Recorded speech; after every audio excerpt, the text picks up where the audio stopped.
আমি এই ভিডিওর মাধ্যমে একটা বার্তা দিতে চাই, আমাদের মোদী সরকারকে বলতে চাই, আমাদের উপর শক করে সৌদির সারজমিনে আমরা ইন্ডিয়ান পতাকা নিয়ে দাঁড়িয়ে আছি। দেখেন, আমরাই দেশভক্ত, আমাদের ভিতরে দেশভক্ত, সেটা দেখাতে হয় না। আর আপনাদের দলের লোকেরা ইন্ডিয়ান পতাকা নিয়ে মুখ মুছছে, পায়ে লগড়াচ্ছে, কিন্তু সৌদির পাক সারজমিনে ইন্ডিয়ান ফ্ল্যাগ নিয়ে আমরা দাঁড়িয়ে আছি। আমার ইন্ডিয়া জিন্দাবাদ, হিন্দুস্তান জিন্দাবাদ। আল্লাহ পাক হিন্দুস্তানকে আবাদ রাখুক, শান্তিতে রাখুক। সবার জন্য দোয়া করি। এখান থেকে সব হাজি সাহেবরা দাঁড়িয়ে আছে, লাগছে এখনো পর্যন্ত। হ্যাঁ, সরে আসেন, আসতে থাকেন।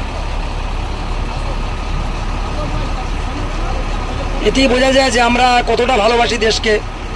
কারণ আমাদের রাসূল সাল্লাল্লাহু আলাইহি ওয়াসাল্লাম আমাদের শিক্ষা দিয়েছে যে নিজের দেশকে ভালোবাসো, নিজের মুলকে ভালোবাসো। সৌদিতে আমাদের পবিত্র স্থান আছে ঠিক কথা, কিন্তু আমরা এই দেশকে ভালোবাসি না। মক্কা মদিনাকে ভালোবাসি আমরা। যদি ভালো না বাসতাম আমরা ইন্ডিয়ান ফ্ল্যাগ নিয়ে ঘুরতাম।